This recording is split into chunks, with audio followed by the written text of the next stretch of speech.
ইনকলাব মঞ্চের মুখপাত্র শরীফ ওসমান হাদি আর আমাদের মাঝে নেই।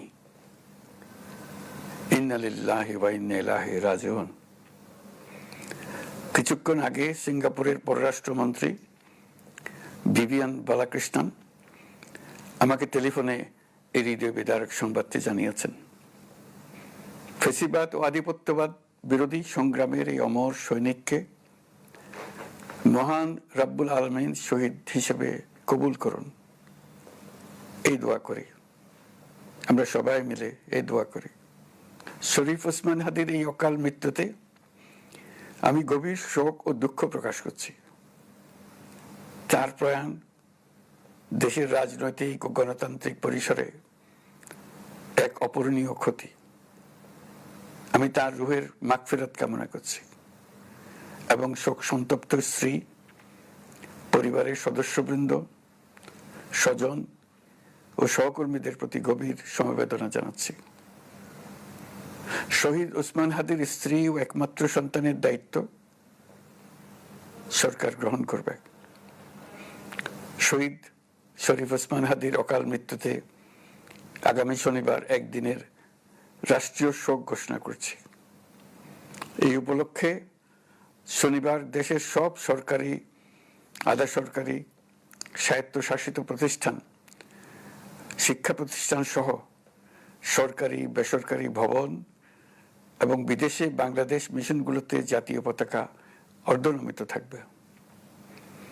একই সাথে আগামীকাল শুক্রবার বাদ জুমা দেশের প্রতিটি মসজিদে শহীদ ওসমান হাদির রুহের মাগফিরাত কামনায় বিশেষ দোয়া ও মোনাজাতের আয়োজন করা হবে। আপনারা তাতে শরীক হন।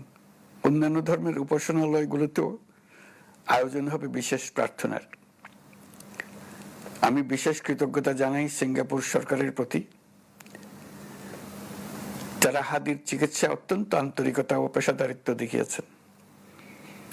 বিশেষ করে সিঙ্গাপুরের পররাষ্ট্রমন্ত্রী ভিভিয়ান বালাকৃষ্ণন, যিনি একই সঙ্গে একজন বিশিষ্ট চিকিৎসক, তার প্রতিও তিনি নিজে হাদির পরিচর্যা করেছেন, আমাকে নিয়মিত চিকিৎসা সম্পর্কে খোঁজ খবর দিয়েছেন।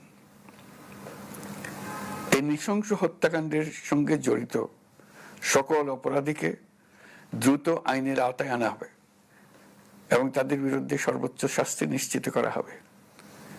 এই বিষয়ে কোনো ধরনের শৈথিল্য দেখানো হবে না।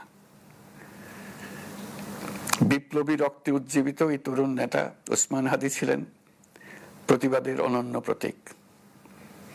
তার কর্মের মধ্য দিয়ে তিনি শুধু প্রতিবাদ নয়, দেশপ্রেম, ধৈর্য ও দৃঢ়তার অনন্য দৃষ্টান্ত রেখে গেছেন। আমি দেশের সকল নাগরিকের প্রতি আন্তরিক আহ্বান জানাচ্ছি, আপনারা ধৈর্য ও সংযম বজায় রাখুন।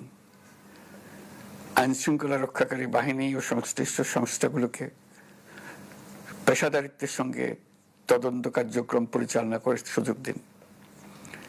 রাষ্ট্র আইনের শাসন প্রতিষ্ঠায় সম্পূর্ণরূপে প্রতিশ্রুতিবদ্ধ। আমি আবারও স্পষ্টভাবে বলতে চাই, ওসমান হাদি ছিলেন পরাজিত শক্তি ফ্যাসিস্ট সন্ত্রাসীদের শত্রু। তার কণ্ঠ স্তব্ধ করে বিপ্লবীদের ভয় দেখানোর অপচেষ্টা সম্পূর্ণভাবে ব্যর্থ করে দেন। ভয়, সন্ত্রাস কিংবা রক্তপাতের মাধ্যমে এদেশের গণতান্ত্রিক অগ্রযাত্রা কেউ থামাতে পারবে না। আমরা এখন গণতান্ত্রিক উত্তরণের চূড়ান্ত পর্যায়ে উপনীত হয়েছি। শহীদ হাদি ছিলেন এই প্রক্রিয়ার অবিচ্ছেদ্য অংশ। তার একান্ত ইচ্ছা ছিল আসন্ন নির্বাচনে প্রতিদ্বন্দ্বিতা করে নতুন বাংলাদেশ বিনির্মাণের পরবর্তী ধাপে সক্রিয় ভূমিকা রাখা। অত্যন্ত দুঃখের বিষয়, তার এই মহতী ইচ্ছা অপূর্ণ রয়ে গেল। তার স্বপ্ন বাস্তবায়নের দায় আজ সমগ্র জাতির কাঁধে ন্যস্ত। আগামী দিনগুলোতে আমাদের সবাইকে ধৈর্য, সংযম, সাহস ও দূরদর্শিতার সঙ্গে এগিয়ে যেতে হবে, যাতে নির্বাচন ও গণতন্ত্রের শত্রু ফ্যাসিস্ট সন্ত্রাসী অপশক্তিকে চূড়ান্তভাবে পরাজিত করা যায়। এই শোকের মুহূর্তে আসুন আমরা শহীদ শরীফ ওসমান হাদির আদর্শ ও ত্যাগকে শক্তিতে পরিণত করি, ধৈর্য ধারণ করি, অপপ্রচার ও গুজবে কান না দিই এবং যে কোনো হঠকারী সিদ্ধান্ত থেকে বিরত থাকে। যারা দেশকে অস্থিতিশীল করতে চান তাদের ফাঁদে পা না দিয়ে আসুন আমরা সবাই ঐক্যবদ্ধভাবে গণতন্ত্র, ন্যায় বিচার ও গণমানুষের অধিকার প্রতিষ্ঠার পথে অবিচল পদক্ষেপে এগিয়ে যাই।